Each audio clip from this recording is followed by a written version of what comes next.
Welcome, or hopefully welcome back to the Reluctant Entrepreneur Podcast, where we dive into the real stories behind business building, the struggles, surprises, and breakthroughs of entrepreneurs who didn't necessarily start with all of the answers, but figured it out along the way.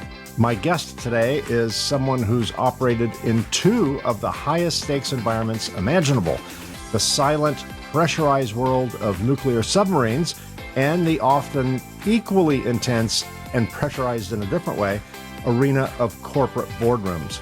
Matt DiGeronimo is a former nuclear submarine officer turned corporate executive, leadership strategist, author, and speaker. He's written extensively about how to lead, listen, and influence without shouting the loudest, and how mental judo can often be more powerful than brute force when it comes to persuasion. Matt has a unique ability to break down complex ideas about communication, cognitive bias, and leadership with clarity, humor, and zero fluff. Whether he's discussing why nuance is dying in public discourse or how to hear what's not being said in high-stakes conversations, Matt helps us all think and lead a little smarter. So let's get ready for an episode that dives deep, literally and metaphorically. Stick around. This is going to be fascinating.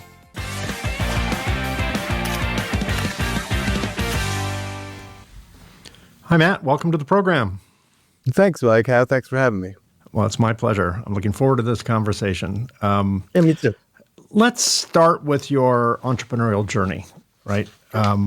Your journey from a nuclear submarine officer to a leadership strategist is, I find that quite fascinating. What inspired you to pivot from the military to the corporate world and eventually entrepreneurship?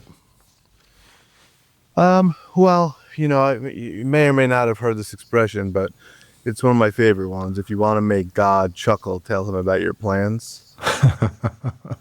So I think I was on, my plan was to stay in the Navy for, as long as they would have me. I think I was on a track to be amongst the highest ranking officers in the Navy. I did have sustained an injury that we couldn't quite put back together. I'm fine, but not for submarine service. And multiple surgeries on my leg. And so it was, a little bit of hey, this has to happen type situation. And I did have the option of staying in the military with maybe more of an engineering role or a desk assignment. And I was done. So it kind of forced me to go out into the real world and, eat what I could kill, so to speak. And I wanted to find out a little bit more about myself. Because in academics and in the military, for the most part, if you just keep showing up, and you have the bare minimum requisites, you'll succeed. I mean, these colleges have been around forever. The Navy's been around for hundreds of years. Very well scripted, very well put together, and you just kind of get in the current and ride the current. And so when I knew I had to get out of the military, it was tempting to get into like defense contracting work because that's just so easy to pick up. But I made the decision to just make a clean break and just do something different.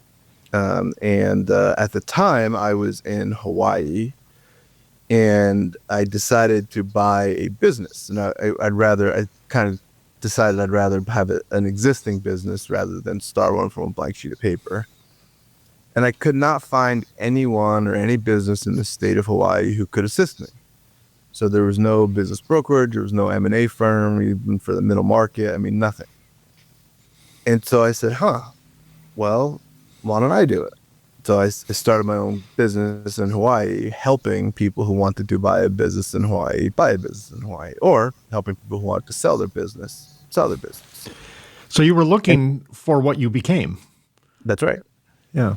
Very good. And as things are apt to happen in our life, although I decided after a few years that was not the right industry for me, it was exactly what I needed in that part of my life because it did a couple things for me.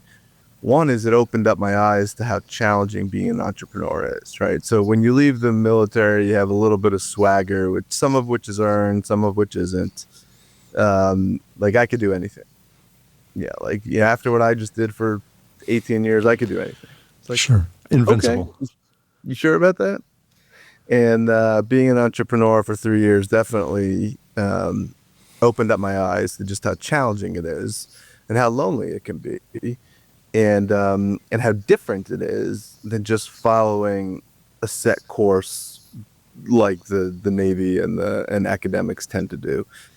And then for another reason, it was a gift to be able to, I did it for 3 years and I built up a staff of about 10 people, and we closed a lot of deals, but nothing huge. But over the course of those 3 years, I got to look underneath the hood of probably, I don't know, 50 different types of businesses, and just being able to see from the perspective of the business owner what their journey was like, where it led them, how sellable their product actually was, because most people who own a business don't have anything to sell, whether they realize it or not.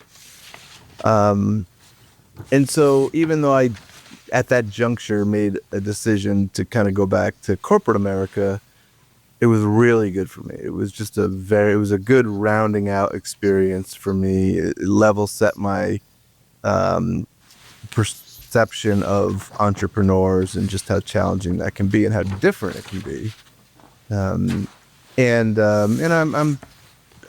I think I would consider writing and content creation a form of entrepreneurship, which is, what I've kind of gotten back into of late. Was it difficult to leave the highly structured military environment where, I know as an officer, you have a certain amount of discretion, but still, you're right. That's a relative amount of discretion compared to, civilians. Was it difficult to go from knowing what to, pretty much knowing what to do in every circumstance to there are no rules, there are no admirals looking down your shoulder and over your shoulder? It's a great question. Actually, at first, it wasn't it was like a kid who his parents are overbearing and then he goes crazy in college, right? Yeah. So for me, it was like, I felt free at first, just like I had been released from my cage. But that didn't last long. Pretty quickly, I realized wow, this is harder than it looks. When there's no plan of the day posted in the passageway and you can't look at the schedule to see where you're going to be February 15th. It adds another element of complexity that surprised me a bit. Yeah, I left the business world, I left my employer and started my own company 33 years ago. And I did not appreciate that I was in management. So I didn't appreciate I could just be like, Captain Kirk on the bridge, make it so, or Jean-Luc Picard on the bridge, make it so, number one. There was I was number one and two and three and four. So if I wanted something done, I kind of had to do it myself, whether I was good at it or not. And I should have known that. It was obvious. It was a company of one or two people in the earliest days, but it didn't hit home until I realized, hey, this is a good idea. I should get someone. There is no someone. I'm going to have to do it myself. And then I think there's so much to do. In my case, and maybe you can tell me if this was your case too, I would have 100 things that needed to be done. All of them needed to be done. So I would choose the 10 things that I enjoyed doing and defer the 90 things that I did not enjoy doing. And eventually, all I had was 100 things I did not want to do. And then, you got to face the fire and, jump into the cold pool. And was that your experience as well? Or did you start off with support and people that you could delegate to? No, it was a one-man show for quite some time. Yeah. And some of it I liked, but it also exposed weaknesses that I had with respect to prioritization and quality of output. As a military guy, and even before that, I was always the straight A student, and I became used to everything that I do is going to be very good, if not the best. And that's just not a reasonable philosophy to have in entrepreneurship. Like, it's just not. You're going to have to take a C+ from time to time. Hopefully that's not in the most important thing. But you pick where you're going to get your A's and you pick where you're going to accept your C's so that you can live to fight another day. And I was grinding myself to dust, trying to produce the A product in everything that I did, whether I was good at it or not. And it burned me out pretty quickly. Yeah. Yeah, we'll talk about burnout and ways to avoid it in just a little bit. What were some of the biggest mindset shifts that you had to make as you transitioned from a structured command to environments that I'd like to refer to as entrepreneurial ambiguity? It's hard to say entrepreneurial ambiguity. I have to say that 10 times.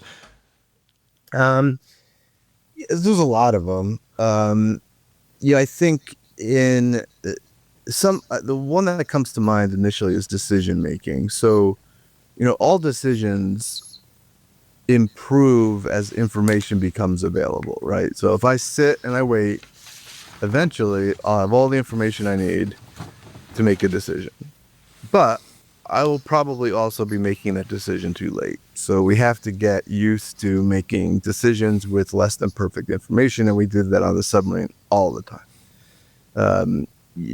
Being right was nice, but being near right was usually just as okay. Meaning, like, it was better to do something quickly than not do it at all. Well, it's a unique environment too. I mean, that is a life or death, many times a life or death environment, right? So you can't just, call a board meeting and discuss all your options and do a SWOT analysis and all that. That all has to be done kind of in real time, right?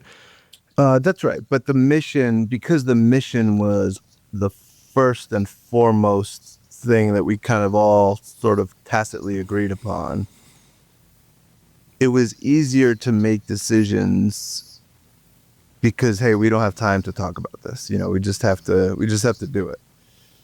And what I found in the civilian sector was that is rarely the case.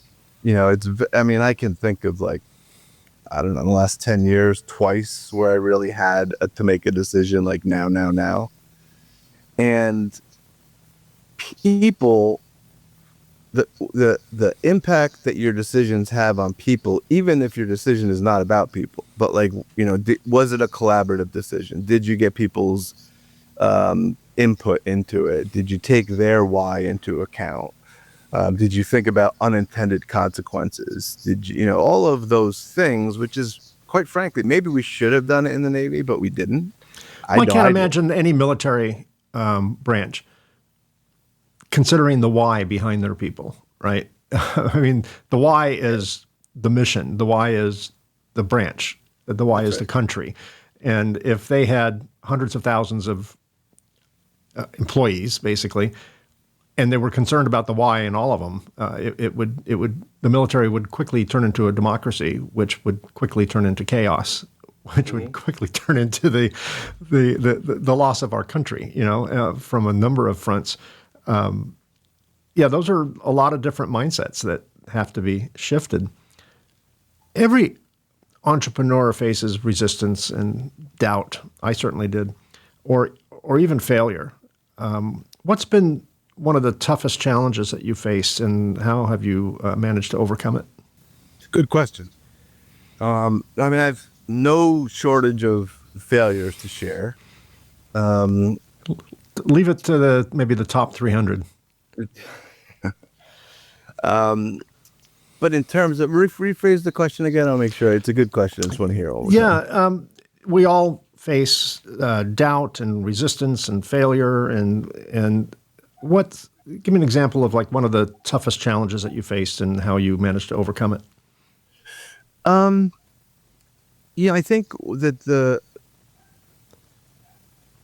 deciding that I needed to sell the business that I created was a very challenging decision for me, because I was very proud of it. I built it up. I knew it better than anyone else.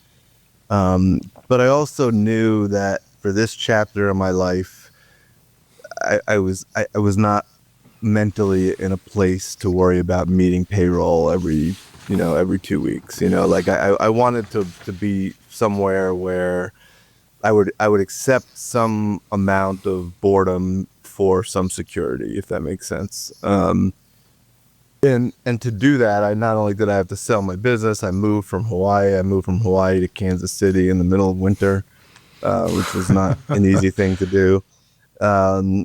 And took a job with a corporation, and that was challenging, because now that was like my third significant culture to be in a pretty short period of time, because I moved to a company called Veolia, which is a French-owned, multi-billion-dollar, 10,000 employee type company, and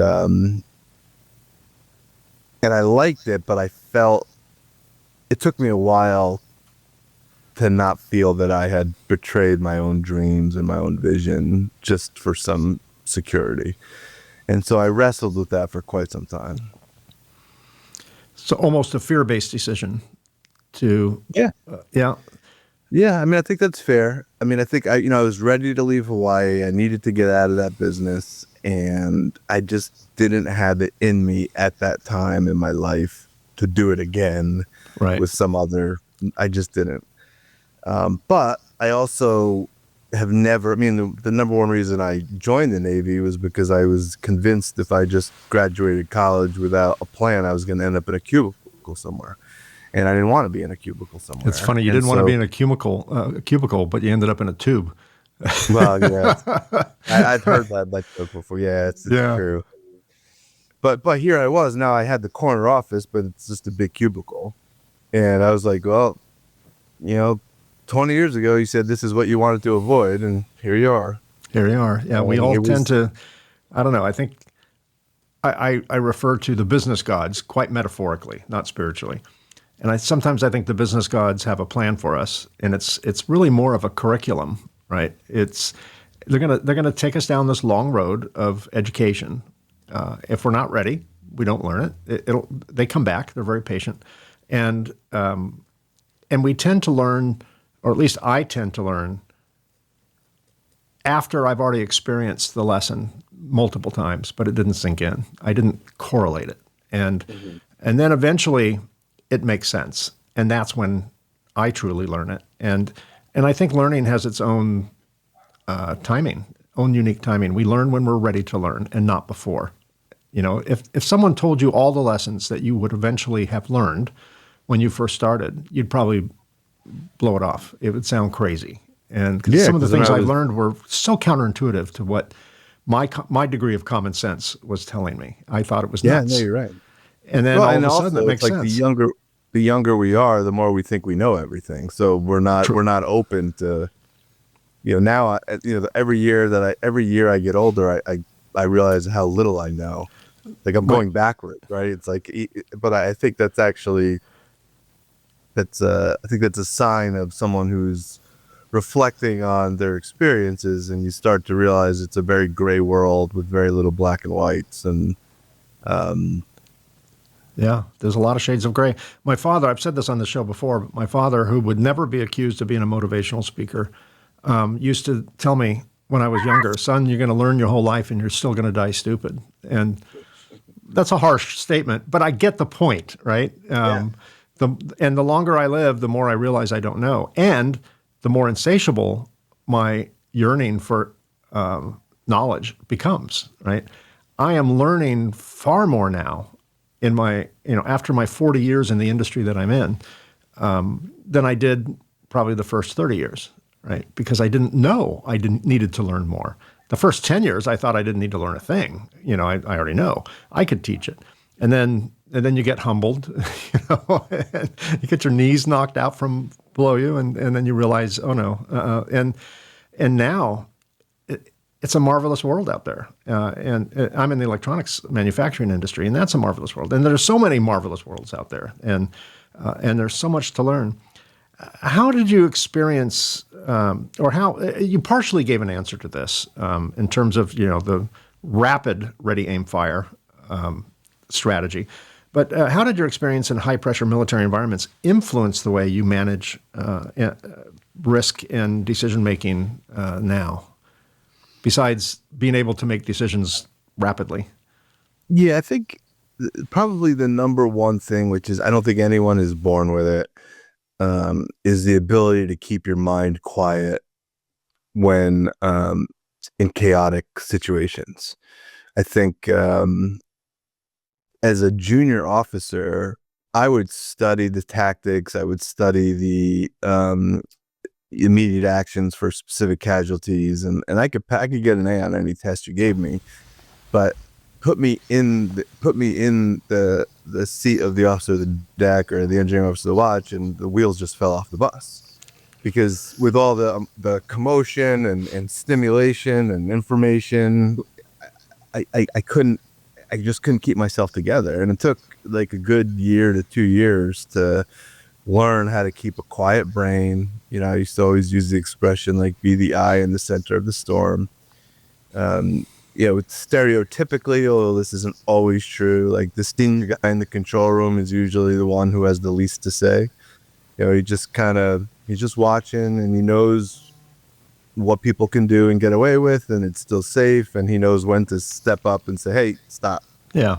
And I never thought I'd become that person, but I did, in time. And knowing when to keep your mouth shut. I think the sign of a fearful leader, which if we diagnose what we would consider to be poor leaders, I think we'd usually find fear somewhere as a contributing, if not the root cause behind that. And the quickest way to just be the reason we're fearful leaders is because we're not confident enough in our abilities, and we don't trust the people around us enough. And so in that quiet mind, I learned to let people do their jobs, right? Like not you trying to manage everything is not helping anyone, and it doesn't help, if I'm being honest, that growing up and being like the valedictorian and this and that, like in my mind I had convinced myself I would go study the whatever, and I probably was right. In that moment in time, I knew more about that than anyone else on the submarine. But what the hell does that mean? It doesn't mean anything. I mean, yeah, I guess if the fate of democracy on the planet Earth rested on someone taking an exam on this, then maybe that would matter. Right. But for the most part, it doesn't matter. I mean, well, that's what funny you say that. Is how do you get a team to operate at its maximum proficiency without you having to control everything, right? And and I, in the civilian world, I was amazed. I mean, here we are, no longer life and death. It should be much more laid back in theory, but it was exact opposite. I mean, on top of meetings, on top of PowerPoints to discuss things that I thought were already decided, and and it was very difficult to wrap my brain around the amount of control that I observed senior leaders to need. And it was just so contrary to the lessons that I learned in the submarine force, where the stakes were higher. So it's sort of somewhat paradoxical, right? Because you'd expect it to be the other way, and it wasn't. For the most part in a submarine, you had to trust people to do their jobs, and it doesn't mean that you don't step in when someone is failing and needs help. You don't let anyone fail. But on the other hand, like, it's okay to take a C+ from time to time. Yeah. You talk about, being a valedictorian in your college days. It reminds me of, I have a couple of friends who had children who were sports stars in high school, basketball and baseball. And they were like the star player. They lettered every year. They were locally famous. and then they get recruited and they get a scholarship to an Ivy League or a big five type college. And the first thing that happens is they're on the bench for the first year. And I have a couple of friends whose kids dropped out because they were like, you don't know who I am. I'm all this in a bag of chips. And part of it is I think these coaches are very used to getting prima donnas that think they're all that. And they were all that relative to, that small town that they grew up in. And they almost like boot camp. They almost have to break you and rebuild you, right? And I think sometimes the worst thing that can happen is we have an easy success. 100%. And then we have this false sense of bravado and confidence. And that's where, again, going back to the business gods, they can be twisted at times. All of a sudden it's like, no, that's not going to get you anywhere, because you got lucky. When I hire people, particularly in management, I don't do it anymore because I have a team that does it now, thankfully. But I would, if I had two people applying for a job in management and one person had 3 successful businesses and another person had a failure, I would lean toward the failure because I can go to Vegas, I can sit at the roulette table and I could have 5 winning hands in a row. Does that mean I'm good at roulette? No, it's a game of chance. I was lucky. So I don't know if they had 3 successful businesses because they were lucky or because they're good. And I would think that if people are like me, and I'm kind of guilty of presuming everyone thinks like I do, which gets me in a lot of trouble, but I learn more from failure than I do from success because I don't know if my success was a result of my actions or in spite of my actions. Maybe the idea was so good, it could not fail, but I had really little to do with it other than promoting the idea. So I find it's hard in the moment, but I find a lot of value in failure, particularly failure that doesn't quite, kill the company, but you can learn from it because you'll never repeat that for the most part. That's fun. It reminds me of a kind of a fun fact about international navies. So in the United States, if a ship runs aground, meaning hits the bottom of the ocean floor or collides, that commanding officer is getting fired. Yep. It doesn't matter if he was sleeping and he didn't do anything wrong. It's just the way the United States military works. In the Royal Navy, the exact opposite is true. In fact, I forget, it was an admiral, I forget who, but at one point when it was interviewed about this, said, why would we get rid of that guy? Like, if there's anyone who's never going to have a grounding again, it's that guy. Yeah. Right. You'll never sleep again. Anyone who's never going to collide with another ship, it's that guy. Yeah. I remember when I was younger, I grew up in the Bay Area, San Francisco Bay Area, and the Nimitz was coming back in. Mm-hmm. And I think it was headed toward Alameda. Maybe, I think it was the Nimitz. Maybe it was another aircraft, but it was an aircraft carrier. And of course, all the media's out. The ship is sailing under the Golden Gate Bridge. All the dress whites, are lining the deck. It's quite a spectacle. And they had a civilian pilot on board, because the San Francisco Bay is a little tricky. And aircraft carriers have a lot of depth to them. And it grounded. Really? Yeah. And they had to wait to high tide to get it moving again. So the ship was listing at a 3 or 4 or 5 degree angle. The soldiers were all standing, in their dress whites along the edge of the ship. And the news helicopters were all flying through the air, capturing this. And the captain of that ship was reportedly next in line to become an admiral. This was his last tour before a promotion, and he got retired. Honorable discharge, but he was retired. Yeah. He did not retire. He was retired. And that, to your point, that was the policy of the Navy, the U.S. Navy, that, the buck stops at the top. And whether it had anything to do with that person or not. I mean, to me, I would have fired the pilot after, unless there was some uncharted thing that just, occurred in the last few days. I would fire the map makers. I would fire the people who dredged or didn't dredge or sonared the bottom or whatever. But Yeah, to take someone that's had all those years of experience and fire them over something they really weren't responsible for seems like you're throwing out the baby with the bathwater. What's the one thing that surprised you the most about entrepreneurship that you didn't expect? I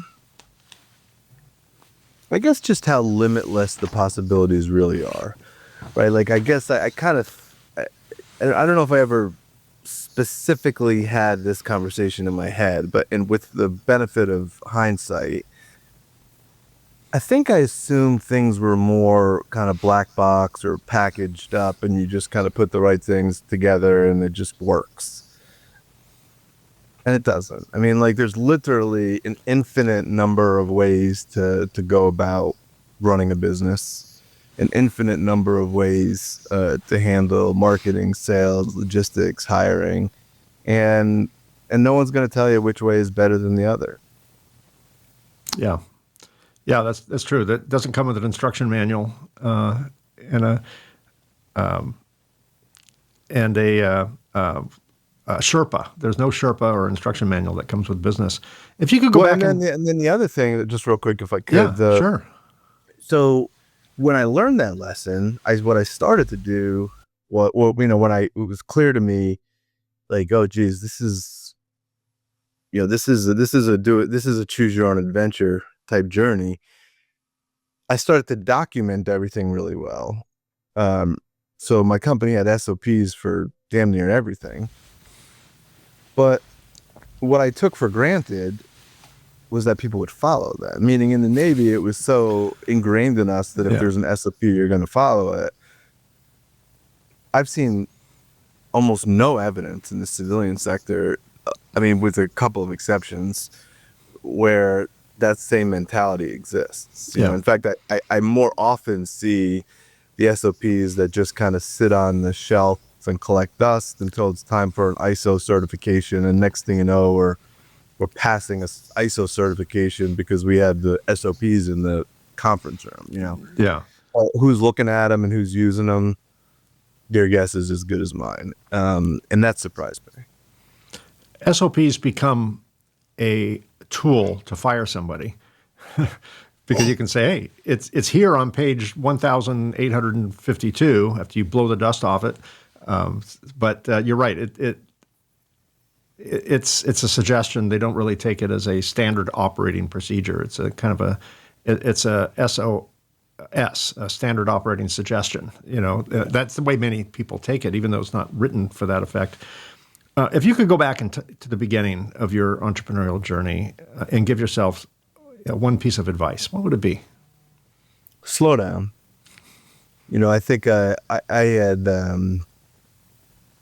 created a trajectory for myself that, although perhaps was doable, I think along the way I've learned that, enjoying the journey is just as important as getting to your destination. And if you're so obsessed with the destination, I think one of the wonderful things about being an entrepreneur is the lifestyle of being an entrepreneur. Yes, it's hard, and yes, it's stressful, but having control of what you do and how you do it, and having the creative latitude to follow your own instincts, like, that can be enjoyed on day one. Like, I don't need to wait to do $1 million in revenue to enjoy that being an entrepreneur, right?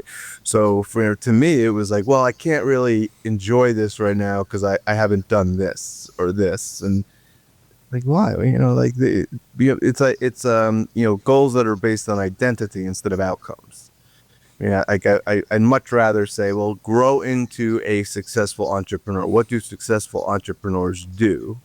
And grow into that, and your achievements will follow. Yeah, exactly. When I lecture on entrepreneurship to universities, I always tell the young people that, if your goal is to make money, which everyone's goal is, originally anyway, money is not the result of chasing money. Money is the result of good decisions. If you need more business, don't chase business. Getting business is a result of good decisions. All of the things that one strives for are the results of good decisions. And if you focus on just money, like I used to do when our company was younger, I need money to cover payroll next week. We do payroll weekly. And I would bring in money. I was really good at that. Wouldn't be profitable money, but that's not my problem today. I just need to cover payroll tomorrow. Next month, when I show a red line instead of a black line, at the bottom of the income statement, that's something I'll worry about then, not now. So it's, you're right. It's all a result of good decisions. And I find that the journey of entrepreneurship is overall far more satisfying than the destination. Yes, when you get to a certain point and you achieve whatever success, however success is measured in someone's world, that feels good. But it's the journey that really resulted, that made the success possible. And it's not about the finish line. It's about the race. And I've learned so much in the race. And I'm able to enjoy, I can't say I'm at the finish line because my business is still going and I'm still involved to a lesser degree, thankfully. But I'm really appreciating the journey now. And, it's not just like a kid in a car, mom and dad, when are we going to be there? When we're there. I don't have a there. I don't have a specific destination. I'm just really enjoying the journey. Couldn't you say that about life? I mean, just yes. as much as entrepreneurship, like there's so many of us that defer gratification, defer enjoyment because we think that we got to do A, B, and C before we're entitled to that. And to losing strategy as far as I'm concerned. Totally. I think I've learned more about life building a business than just living life, right? There's so many parallels, and it's all part of the curriculum. It's all part of, the life's education. You are a prolific author. I knew of a couple of your books, and then I searched your name on Amazon and like, oh my gosh, you've been busy writing a lot of books. Tell me about the books the type of books that you write. Yeah, so I'm still kind of finding my voice a little bit. So my first book, they say to write what you know about, so I wrote about submarines, and it was a book that was intended to extrapolate lessons from the submarine community to the civilian sector, right? So it's hard to argue with this nuclear submarine success since the 1960s. So there's got to be something to that, right? So me and a fellow submariner that I served with wrote a book together, and I thought, leadership type books might be like my thing. I knew I wanted to continue to write. But when I was observing what I really enjoyed writing, there was tangential to leadership, but more about a reflection on life, how to achieve things in a healthy, sustainable, and graceful way. And so I kind of switched gears. My two most recent books, one's called Actualization, and that book, just a quick story, was actually the genesis of that book was a couple weeks after I went through a divorce, and I was reflecting, and I read something, and I wish I could remember who said it because a lot has spawned from this one idea, and the quote was, and it was related to dating. The quote was, "Stop looking for Mr. or Mrs. Right and start becoming Mr. or Mrs. Right." And that just really woke me up. And that was like a seed that was planted that just never went away. Like I just kept coming back to this seed, not about relationships. I mean, it works for relationships, but just in life in general. And I started to draw these conclusions that a lot of us are chasing goals that are never going to really satisfy us, right? So, if I want to lose 20 pounds, it's a goal. It's a good goal, and it's better than having no goal. But what happens when I get there? Now what? Do I have to create another goal to say, well, keep the weight off? Am I going to lose another 2 pounds? Am I going to be satisfied with the 20 pounds, or is that the end of the game and I get a trophy? I mean, what happens? The answer is, well, you're still you and you're still there. And a more sustainable and perhaps even a successful way would be to focus on the identity goal versus the outcome goal. And the identity goal is, I want to be a person who lives a healthy lifestyle. Right. And that person who lives a healthy lifestyle will weigh at least 20 pounds less. Right. Sure. You'll get your goal. Yeah. But become the person who is strong enough to carry your goals. Because oftentimes I think when we're not meeting our goals, I think I can integrate it with your reference to the business gods. Oftentimes we're just not ready for that. And it has nothing to do with whether or not we will achieve it someday, but has everything to do with what do I have to be working on to be strong enough to carry that goal. Yeah.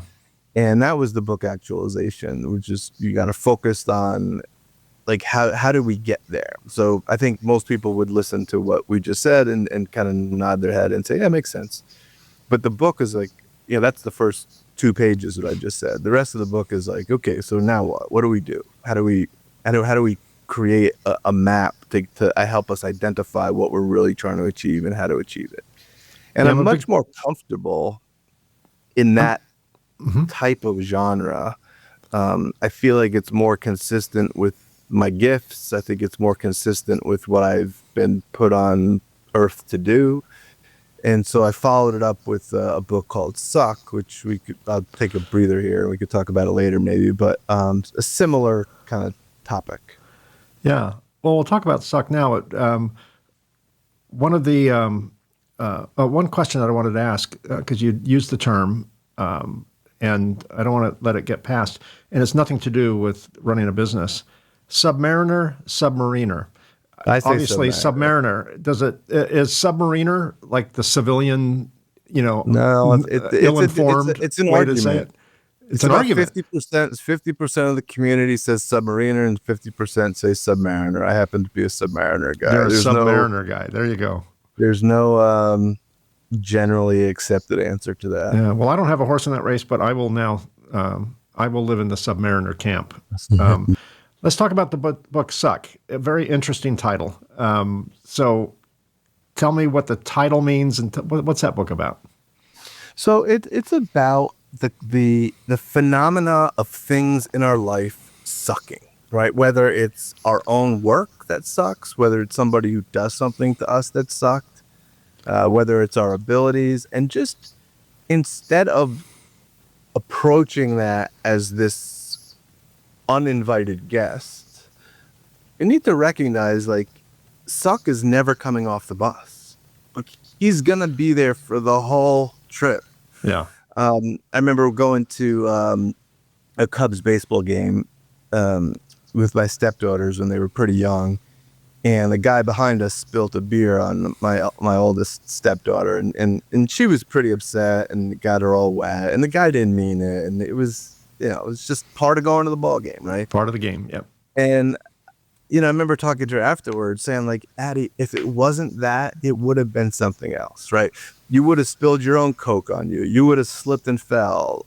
We would have been late to the game because we couldn't find parking, or my car would have gotten towed, or it would have been, there's always something. As soon as you choose to leave your bed and go out into the world, Suck is going to be there, and so, and then there's a couple other elements of Suck that I tried to integrate, and that's the probably the most significant one is, when we do something new, we're going to suck at it, and there's a lot of people that just can't. They'll agree with it intellectually, but they can't wrap their brain around it. And what it reminds me, and it's like, so if you're going to be a writer, if you're going to be an entrepreneur, you're going to be a COO or a CEO, you're probably going to run across things that you're not very good at initially. That's just the way it works. And the only way through that is through it. You can't go around it. There's no easy button. You can't tunnel your way under it. You just got to go through it.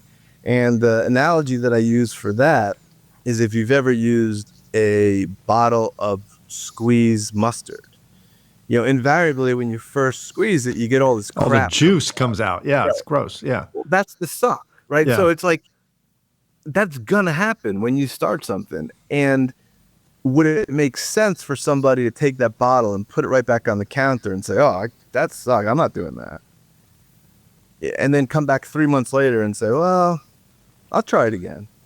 And then they get the same result. It's like, no, you got to get through it. It's a finite amount, and your talent may dictate the size of that, but it's finite.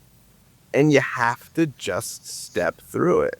And to step through it, you have to accept it as part of life and part of, like, it's not something to avoid. It's something to embrace. It means you're growing. It means you're challenging yourself.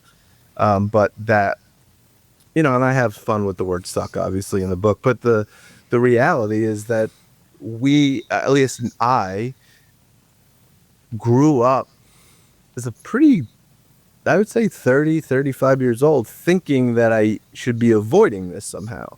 That, like, things, the beer that gets spilt on me at the baseball game should somehow be avoided. And, the older I get, the more I realize, like, he's on the bus.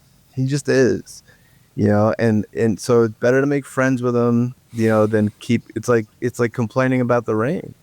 Like, it's the weather. What are you going to do about it? It's here. If it wasn't rainy, maybe it'd be cold. So you put your best clothes on and you get out there and a mentor taught me several years ago. She said, just make peace with the worst.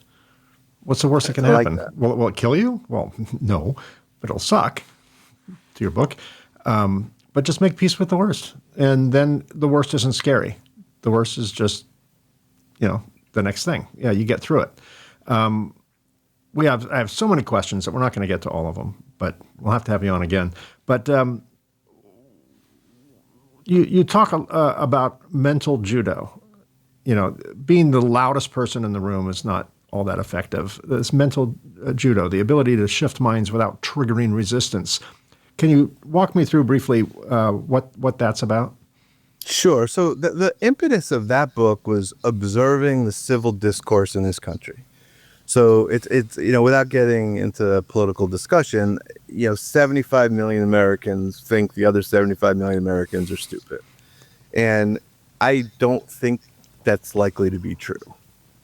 Like, I just don't think 75 million of any group of people are just dumb. And what's lacking is, or I should say, what seems to be impeding our ability to communicate is our desire to be right. And it got me thinking, not just in politics, but any heated discussion or meaningful discussion. It's very rare. In fact, I can't even think of an example of having a discussion with someone where we're both pretty dug in on varying opinions, and then the other person stops mid-argument and says, hold on. You know what, you're right, and I'm wrong. Thank you. Like, I just haven't heard that much. I mean, maybe onesie-twosies in my whole lifetime. So but yet that's the way we communicate, as if we're hoping to win, and we're hoping to get the other person to say, oh, you're right. Well, rarely happens. So why is that our strategy when we communicate with people? So, the mental judo book was more of like, let's back up a second and first realize that there's always a conversation beneath the conversation. Always. In the office, it's impossible to talk about third quarter strategy and only be talking about third quarter strategy, because the CEO said something weird to the CFO last week, and now he's wondering about his future with the company, and the CEO is briefing the board in a week from now, and he's worried about Q3 numbers and how there's so many, but yet we sit in this boardroom and we pretend that we're just talking about third quarter strategy, and we're not, right? So and then usually what's beneath that are all the egos, right? So, and when let's use political discussions as an example, very few people are actually in their living rooms are actually arguing policy. They're arguing their own self-identity, because for whatever reason, and we could probably spend another hour on that, they've attached their own self-identity to a particular party or person or whatever, and an attack on one of their policies becomes an attack on their individual self-identity. And these are all things that I think we have to realize and think about before we really engage in any kind of verbal martial arts, right? So judo is a type of martial art that uses your opponent's momentum against them, right? If they're running across, let them run, and you're going to find them a way to introduce them to the wall. And what I tried to do is come up with about, I think there's 7 of them in the book, like just 7 philosophies or 7 strategies that can help you move from seeking to understand before seeking to be understood, right? And if you can bring in curiosity into the conversation, where it's like, look, I'm not looking to win. I'm really not. I don't care. And I'm using politics because it's the impetus for all this, but it doesn't have to be politics. It could be any emotionally spirited debate. And I remember it was a relationship changer with my wife the first time I said that. We were in an argument, and I said, look, Caroline, I don't want to win this. I don't want it. Like, I don't want to win. I want you and I to figure out what the hell just happened and how do we stop from doing it again in the future. I don't want to be right. Like, I'm not looking for you to say, oh yeah, Matt, you're right and I'm wrong. And I think if we took that approach more often in our conversations with people throughout in all aspects of our lives and just said, bring curiosity to the table and really seek to understand seek to understand before you're seeking to be understood. Because people don't change their minds, in my observations, from being talked to. Whether you're polite or not, like, I mean, it happens once in a while, but for the most part, people change their own minds. So mental judo, that the concept of that book reminded me a little bit of the movie Inception, where the best that you could hope from is to just plant a seed that the person may or may not even know you planted. And in time, that person may change their own mind, and they'll never come back to Mike Conrad and say, hey, Mike, thanks a lot. You changed my mind. And you'll never hear that. Yeah. The best that you could hope for is that they've changed their own mind based on the seed that you planted. Yeah, that's really good advice. You used the word attachment a few times. One of the other things my mentor taught me several years ago was to be unattached to the outcome. So I would really want to have us introduce a new product, and I am attached to that outcome. So I'm fighting my way through it. All these obstacles are, coming up against me, but I'm ignoring them. I'm not learning from that. I am attached to the outcome. And if you're unattached to the outcome, then there may be a different outcome that's better. And, you got to kind of let go. And that takes the release of a lot of ego, and it requires a lot of humility to be in that position. But when you and your, I assume, ex-wife were arguing. No, actually, this was my second wife. Second wife. Well, maybe that's why she's not your ex-wife, because your attitude was not to be attached to the outcome to be right, but to seek a resolution and a plan moving forward. You talk quite a bit about conversations where things are left unsaid.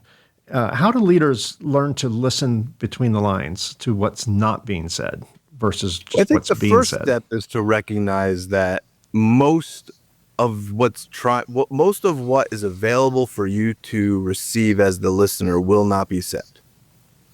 Like, so, when a boss says to a worker, hey, how you doing today? What do they say? Good. How's everything going? Good. And that boss can then walk away and say, yep, he's good. And he's not. You have no idea if he's good or not. Yeah. So it's like step one is recognizing, in my opinion, that you do not expect the answers to your questions to accurately reflect the summation of information available to you, right? If you and so many people do that. It's like, well, he said he was like, well, it doesn't matter what he said.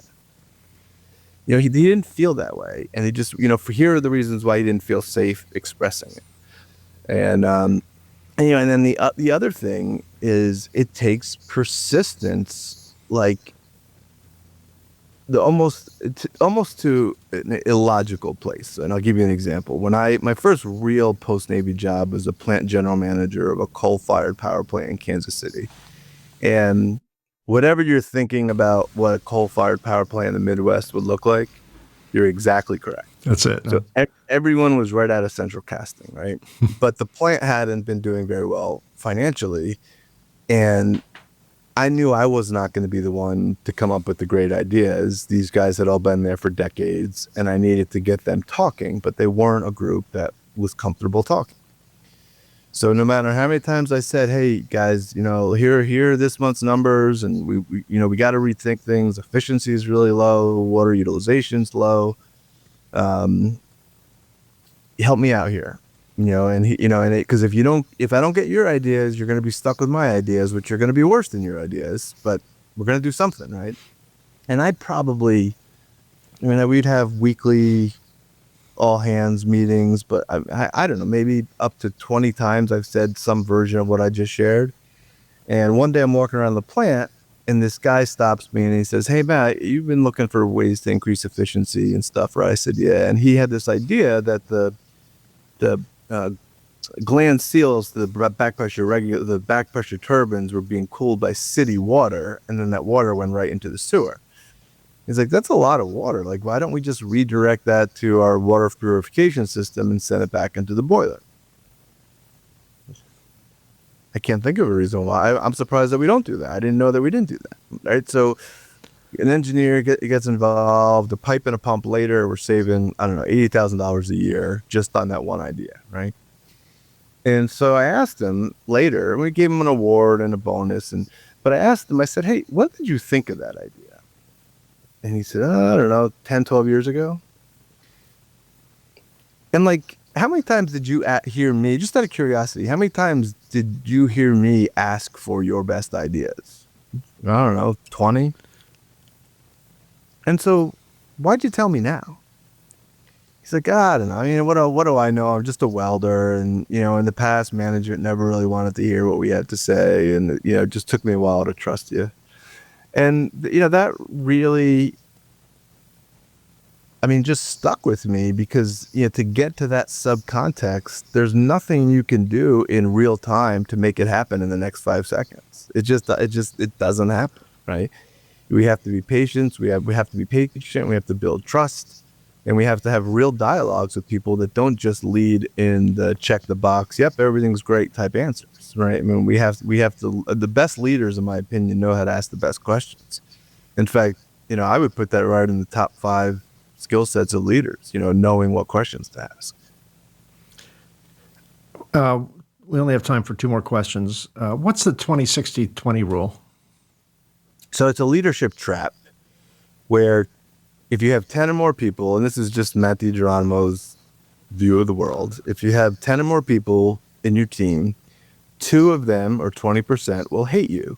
They'll hate your face, they'll hate your voice, they'll hate your dog, they'll hate your favorite baseball team. They're just not going to like you.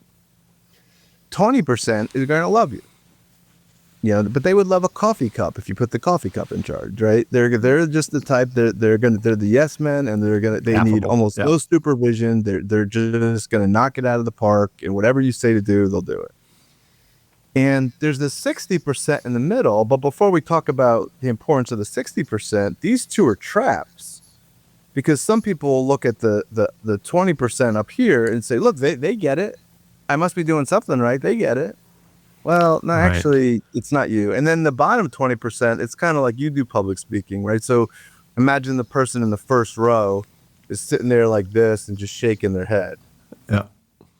There could be 1,000 people in the audience. But that's all I'm going to see. Yeah. That's all you're going to see. Yeah. So it's a trap there's always going to be someone in the audience who disagrees with you. And so it's a trap on either side. So really the attention is that 60% in the middle. Like, how do you influence that in the right direction? Yeah, that makes a lot of sense. And finally, Matt, how did you define success before you started a business? Just after you left the Navy, how did you define success, and how do you define it today? At the time, I defined success as building my own empire and being filthy rich. Yeah, when I left the Navy, that's what I wanted to do. Yeah. Maybe some ancillary things, but if I'm being honest, that's the truth.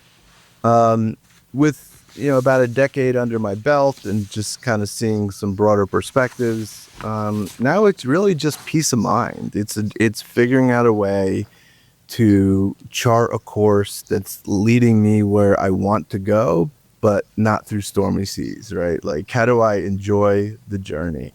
How do I create an environment where whatever I'm working on is something that is satisfying, fulfilling, challenging? It's all going to a good place. And I do believe that, there's always money at the top. So whatever you're doing, if you can do it the best, and I think you do it the best if you're enjoying the journey, the money will follow. But it's somewhat ironic because in high school we had to write in our lifelong goal, and I wrote peace of mind, but I think I did it flippantly.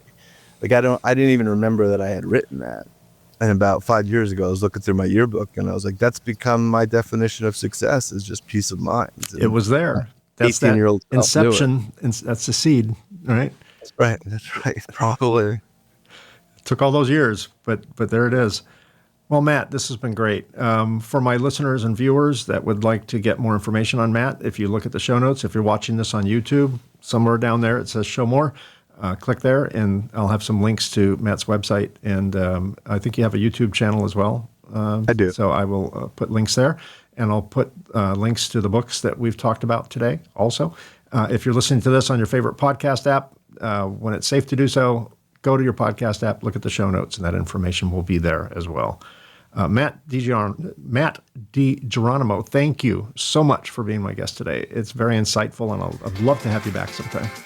I'd love to be back, Micah. Thanks for having me. I forgot that we were doing a podcast. You and I were just talking. It was nice. Oh, that's right. Yeah, we are, aren't we? Yeah, I forgot about that. Yes. Okay. Well, it was good talking to you. I wish you continued success, and I look forward to our next conversation. Likewise, Mike. Thanks. Well, that's a wrap. Thanks for joining me on this episode of the Reluctant Entrepreneur Podcast. The Reluctant Entrepreneur Podcast is available on all major podcast sites and on the Reluctant Entrepreneur YouTube channel. We've been busy recording future episodes with fascinating guests, which I'm excited to share with you. So don't miss out. Subscribe to the podcast to be notified when new episodes are released. We release new episodes twice a month on the first and third Tuesday. If you're an entrepreneur or know of an entrepreneur who would like to be a guest on the show, please let me know.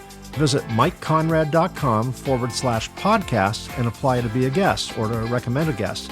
Just remember that's Conrad spelled with a K. If you'd like to reach out to me, my email address is mike@mikeconrad.com. Once again, that's Conrad with a K. And a shameless plug here, if you're interested in my book, The Reluctant Entrepreneur, Anatomy of a Business Startup from Uncertainty to Unstoppable, it's available as a paperback as well as a Kindle version, both available on Amazon, and as an audiobook available on both Audible and Amazon. Thanks again for listening or watching. Until I see you again, be unstoppable.